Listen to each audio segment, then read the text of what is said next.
Controversial Democratic Senate candidate Graham Platner won the primary yesterday in Maine, which could help his party take the Senate. But with new allegations of inappropriate behavior against him and his former campaign manager publicly pulling her support for him, people are split on the baggage he's bringing into this general election. Take a look.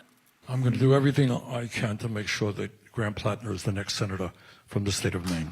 If the choice on the ballot is between that and a senator who's voted to take health care away from millions of Americans, that's the situation that we have to weigh. I think that he's going to get off the ballot soon. Is there a magic number in the candelabra that would make you stop?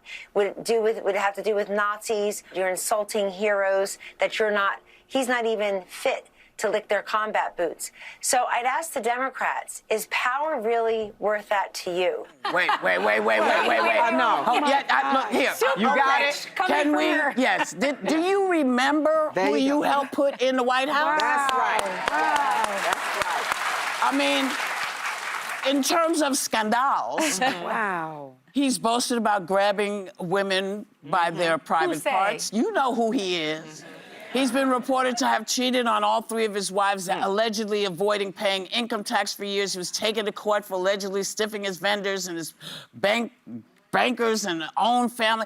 And he's the only president in American history impeached twice for high crimes and misdemeanors. So you can question, but you can't question. No. You can't question because you helped put him in there. Isn't she the person that invented alternative facts? Yes, she is. Yeah. She is the person, and let us also remember that he was also convicted of 34 felony counts. That's right. There you go. And right found civilly liable for sexual abuse. So let's add that to. So I don't, who's in the you White know, House. we can talk about Platner, and he has his baggage. Yeah. But you can't come and go, you need to look at what you're doing. Kellyanne Conway cannot. Nancy I'll cannot. go ahead and come for it. Well, because you can go for I it. can come for it because as an independent, when partisanship rules the day and it stops being about people, you'll lose me every time.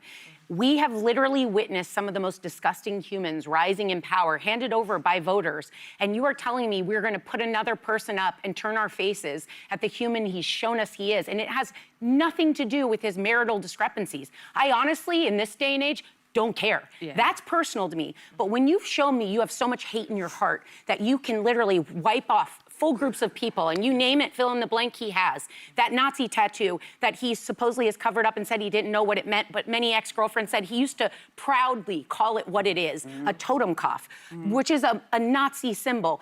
He has shown us who he is. There is no way in my life I could sleep at night turning my face to all of that. And I don't know who can. I wish some of the Democrats would stand up. This was the party of Me Too. Women have made accusations. They have not been proven yet. But weren't we supposed to listen and hear them? Literally, we were in a time of anti-Semitism, the numbers of anti-Semitic hate. And this guy proudly wore a tattoo for years. All the things he's shown us. And we're going to say, well, this time, because we might agree with his policy, we can turn our heads. I cannot turn my head. I hope other people would join me in that. And he also mocked wounded veterans. He has a bunch of homophobic slurs that have emerged online. This is a guy who is racist as well. The track record is really bad. And I have to mention, I know his accuser. I've known her for over a decade, who spoke to the New York Times. I believe her. I believe it's very credible what she's accused him of. He denies it. But we have to care. Like, just because the guy in the White House doesn't rise to the level of the character we wish that we would see in all our elected officials, if we then make that the standard and we say nothing matters anymore, it is a race to the bottom. And I would remind Democrats, there are other paths for them to win the Senate. They don't have to give it up for Graham Platner, who has proven himself time and time again. North Carolina, Ohio, Alaska, Iowa, Texas, those are all seats that are in play. And the alternative here is Susan Collins. It's not Ken Paxton. It's not an ethically challenged moral degenerate like we see in Texas. It is a woman who voted for all of Obama's Supreme Court justices. She's pro-choice. She voted against Amy Coney Barrett's nomination to the Supreme Court. As well. But then have that as a policy debate. This is not a woman. You're not going to find her sexting and with Nazi tattoos. As far as I'm concerned, in a battle between Susan Collins and Graham Platner, I'm with Susan Collins. Look, I don't think Republicans at this point can ask us to take the moral high ground. There you go. That is over at this point. That's right. That is over. It's a choice. I am sorry. Democrats have always fallen in love and Republicans have always fallen in line. It's time for Democrats to stop that nonsense, put emotions on the side. Let's be strategic. Let's get some power. Yes. Let's take over the Senate. Yes. Let's take over the House. And let's right the ship. Let's get our country back. I am sorry. I am someone that believes in character. I am someone that believes that morals matter. But because of the state of this country, if I lived in Maine, I would hold my nose and I would vote for Platner. I would.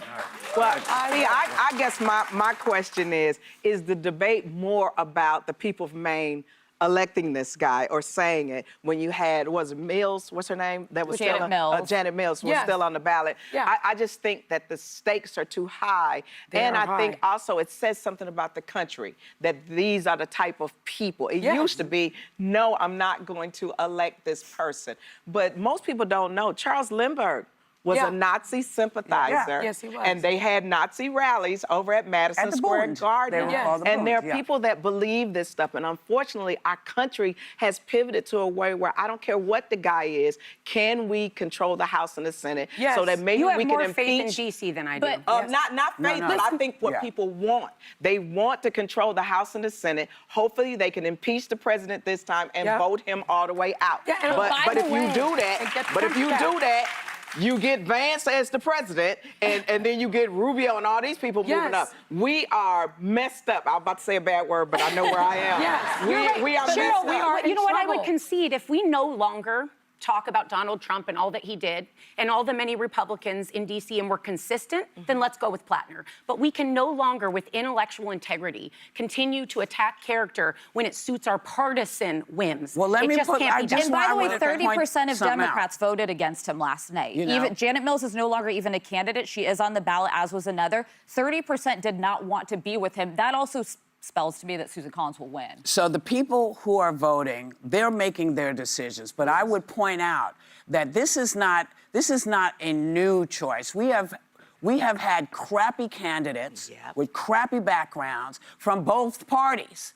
And my point is, listen, at some point, the bubble has to break. We have to come up for air. So maybe everybody has to say, okay, here are the things that I'm voting for. It's trying to figure out, do I want to continue to watch this comic when this comic has done that? Do I want to continue to support this painter because I know this painter has done that? We have to come to terms with, for some reason, we always thought that our politicians were better than us. That's right. We always thought they had different moral, they were stronger, and they're not. No, they're not.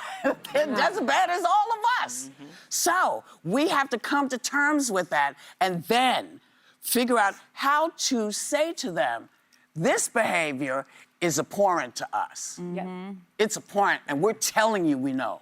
We're telling you we know, and we're watching you. But if you can't correct this ship, and I make sure you see that. You know, then you can't be here. You can only be here if you can help us get a better caliber of person to come in. Like Tallarico. Yes. Jimmy Tallarico. That's a quality candidate yes, there are several of them. And people need to, I know Cindy has a thing, but I also want to say people need to stop listening to two things. Stop listening when people say this person's not electable. We have a wonderful man who I think should run. He's in Baltimore. Westmore. Yes! And they keep saying, I know you have to go. But it's important for people to know that you cannot listen when they say, we don't think this is the person for you. You have to make that decision. You get to decide. And the other thing is, when they tell you that your neighborhood or town has been gerrymandered. That does not mean you can't vote for your candidate.